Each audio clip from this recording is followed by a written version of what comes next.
90s का लाहौर, जहां टीपू ट्रक्का वाला, तीफी बट, गोगी बट, हनीफ उर्फ हनीफा और शफीक उर्फ बाबा जैसे गैंगस्टर्स का अंडरवर्ल्ड में डंका बजता था। इस गैंग वॉर ने लाहौर को ऐसी खूनरेजी में धकेला जिसकी जद में आकर दर्जनों लोग मारे गए। 2010 में टीपू ट्रक्का वाला के कत्ल के बाद यूं लगता था जैसे गैंग वॉर खत्म हो चुकी है, लेकिन बलाज टीपू, एहसन शाह और जावेद बट के कत्ल के बाद लाहौर में गैंग वॉर ने एक बार फिर से जन्म लिया है। 2024 में बलाज टीपू अपने दोस्त की शादी में कैमरामैन की फायरिंग से कत्ल होता है।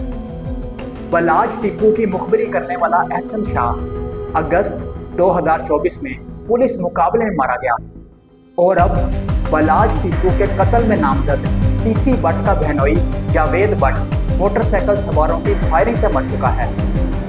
इस वक्त लाहौर में गैंगस्टर्स और किराए के शूटर्स एक्टिव हैं। लाहौर की अहम शाहराहों पर कत्ल व गारत का बाजार गर्म हो चुका है।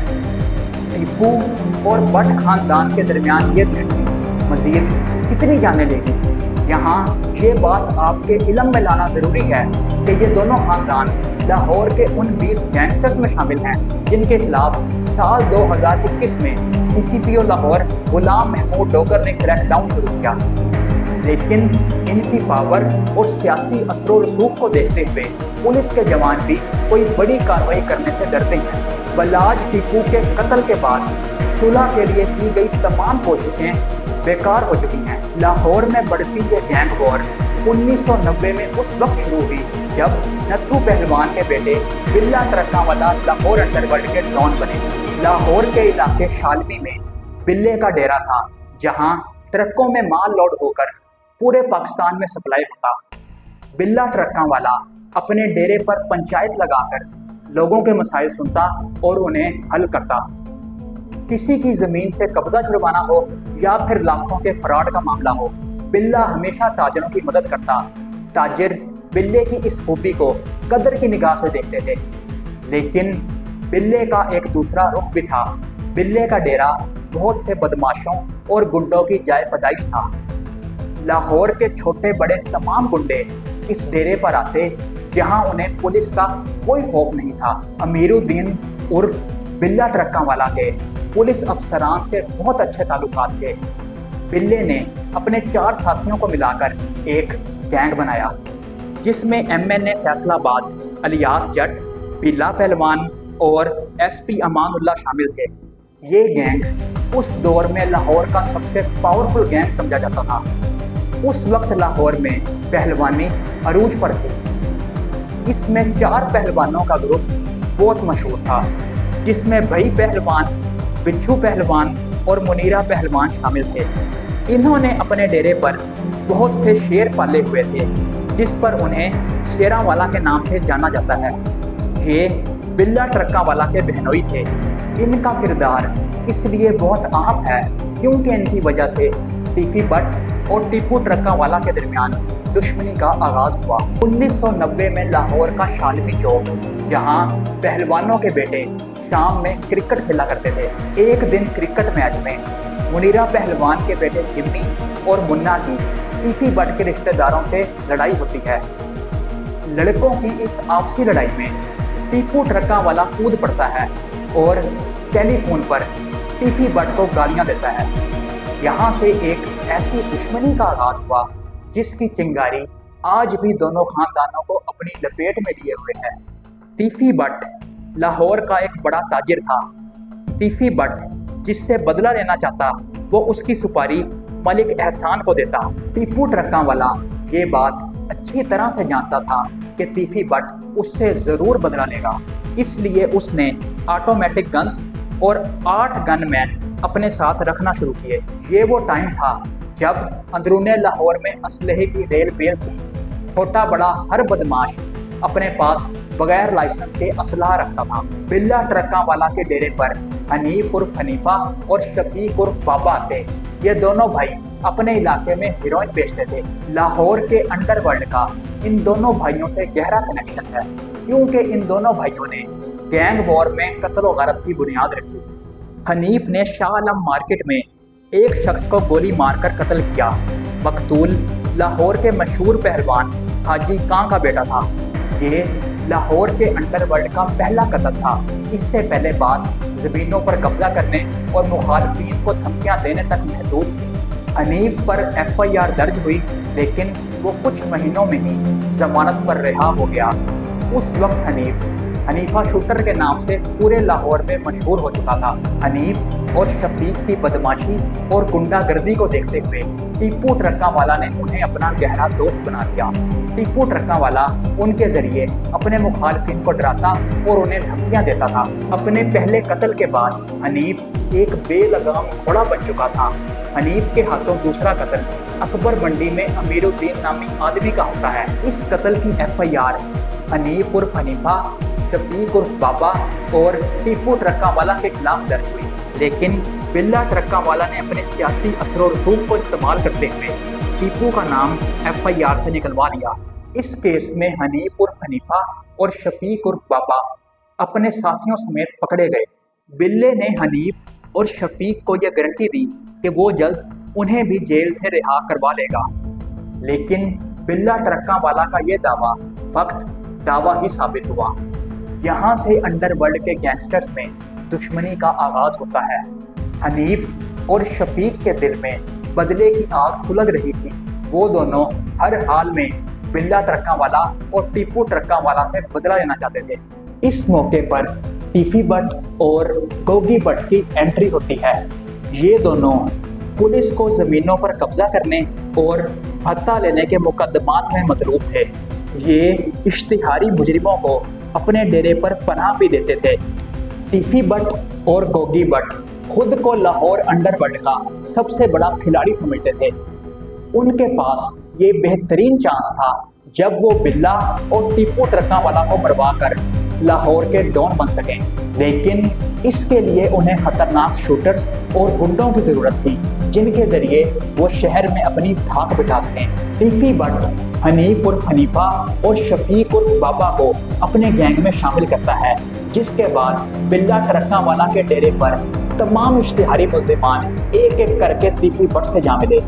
और इस गैंग वार में तेजी उस वक्त आई जब बिल्ला ट्रक्कावाला हनीफ उर्फ हनीफा और शफीक उर्फ बाबा बिल्ला ट्रक्कावाला के कत्ल के बाद उनके बेटे टीपू ट्रक्कावाला ने तमाम मामलात अपने हाथ में ले लिए और अपने तमाम मुखालफिन को एक एक कर कर मरवा दिया।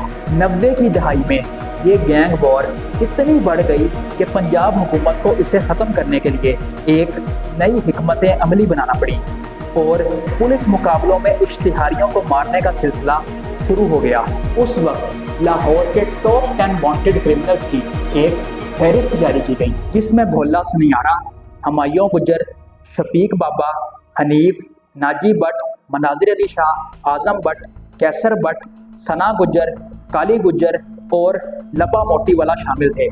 पुलिस मुकाबलों में ये तमाम वांटेड क्रिमिनल्स एक एक करके अपने अंजाम को पहुंचे, लेकिन गैंग वॉर का सिलसिला फिर भी ना रुक सका। 2003 में लाहौर कचहरी के बाहर टीपू ट्रक्कावाला पर एक बड़ा कातलाना हमला हुआ, जिसमें मुबीन बट गैंग के लोग शामिल थे। इस हमले में टीपू के 5 गार्ड्स मारे गए और वो खुद भी शदीद जख्मी हुआ। इस मुकदमे में टीफी बट और गोगी बट दोनों को नामजद किया गया, लेकिन मरकजी मुल्जिमान फिर भी कानून की गिरफ्त में ना आ सके। इस वाक़ये के बाद टीपू ट्रक्कावाला का गैंग लाहौर में बुरी तरह से पिट चुका था। उनके मुकाबले में गोगी बट और टीफी बट का गैंग अंडरवर्ल्ड में छा चुका था। खुद को और अपने खानदान को दुश्मनों से बचाने के लिए टीपू ट्रक्कावाला अपनी फैमिली समेत दुबई शिफ्ट हुए। दुबई में उन्होंने एक होटल बनाया और अपने बेटों को वहां सेटल किया। 2010 में टीपू ट्रक्कावाला जैसे ही पाकिस्तान वापस लौटे तो उनको एयरपोर्ट पर ही कत्ल कर दिया गया। उन पर खुरम इजाज नामी शख्स ने गोलियां चलाई, जिसका मुकदमा टीफी बट, गोगी बट और मलिक एहसान के खिलाफ दर्ज हुआ। टीपू ट्रक्कावाला का कातिल खुरम इजाज पिछले 14 साल से जेल में है। 1920 से 2010 तक इन 20 सालों में लाहौर अंडरवर्ल्ड के बड़े नाम अपने अंजाम को पहुंच चुके थे। कुछ पुलिस मुकाबलों में मारे गए, जिनमें इनकाउंटर स्पेशलिस्ट आबिद बॉक्सर का नाम आता है, और कुछ गैंगस्टर्स की गोलियों का निशाना बने। लाहौर अंडरवर्ल्ड की इस गैंग वॉर में एक चीज बहुत अहम है। टीपू गैंग के तमाम बड़े नाम जिन्हें अंडरवर्ल्ड के पावे समझा जाता था मारे गए और बट गैंग का कोई एक भी बड़ा नाम कत्ल नहीं हो सका। टीपू ट्रक्कावाला के कत्ल के बाद लाहौर में गैंग वॉर कुछ हद तक रुक चुकी थी। तमाम बड़े गैंगस्टर्स ये बात समझ चुके थे कि मौत बांटने के इस खूनी खेल में उनकी अगली नस्लें भी तबाह होंगी और सवाए इंतकाम के किसी के हाथ कुछ नहीं आएगा। जिसके बाद सुलह सफाई का दौर शुरू हुआ और चंद खानदानों के दरमियान चलने वाली ये कोल्ड वार खत्म हुई, जिसमें रुहेल असगर ग्रुप और बिलाल हुसैन ग्रुप शामिल हैं। लाहौर अंडरवर्ल्ड में भट्ट और टीपू खानदान के दरमियान चलने वाली ये गैंग वॉर अभी तक जारी है। टीपू ट्रक्कावाला के मर्डर के बाद दोनों खानदानों के दरमियान जारी दुश्मनी इसलिए रुकी रही क्योंकि बलाज और उसके दो भाई दुबई में थे। जब टीपू ट्रक्कावाला की मौत हुई उस वक्त बलाज की उम्र 18 साल थी। 3 साल पहले बलाज ने अपने एक इंटरव्यू में कहा था कि वो दोनों खानदानों के दरमियान जारी इस दुश्मनी को खत्म करना चाहता है। तो ऑलमोस्ट 92 से शुरू हुई थी अक्टूबर से, और 93 से ऑनवर्ड्स हमारे मामला ख़राब होने शुरू हुए। 92 में दादा का मर्डर, 93 में दादा का मर्डर हुआ। उसके बाद लेकिन इस बात में कितनी सच्चाई है इसका अंदाज़ा इससे लगाइए कि 2017 में बलाज टीपू ने अपने 7 साथियों समेत टीफी बट के डेरे के करीब अंधाधुंध फायरिंग की। इस फायरिंग में बलाज टीपू का दोस्त एहसन शाह भी उसके साथ शामिल था। इस वाक़े के बाद बलाज टीपू के रिश्तेदार मुनीरा पहलवान, जो कि शेरावाला के नाम से मशहूर है, उसने बीच में पड़कर इस मामले को रफा दफा करवाया।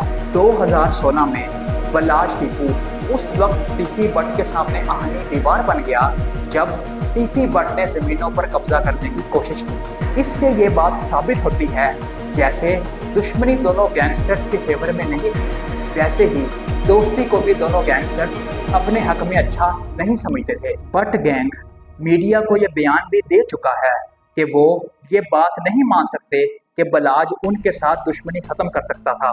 2010 से 2023 तक दोनों खानदानों में कोई भी बड़ा नाम दुश्मनी की भेंट नहीं चढ़ा, लेकिन फिर अचानक फरवरी 2024 में बलाज टीपू का कत्ल होता है। बलाज टीपू को उसके दोस्त की शादी में एक कैमरामैन गोलियां मारता है। बलाज के गार्ड्स जवाबी फायरिंग में उसे वहीं मार देते हैं। बलाज टीपू के कत्ल की FIR टीफी बट के खिलाफ दर्ज हुई और एहसन शाह वो सस्पेक्ट था जिसने बलाज टीपू की मुखबरी की थी। एहसन शाह ने दोस्त बनकर बलाज की पीठ में छुरा घोंपा था। पुलिस उसे गिरफ्तार करती है।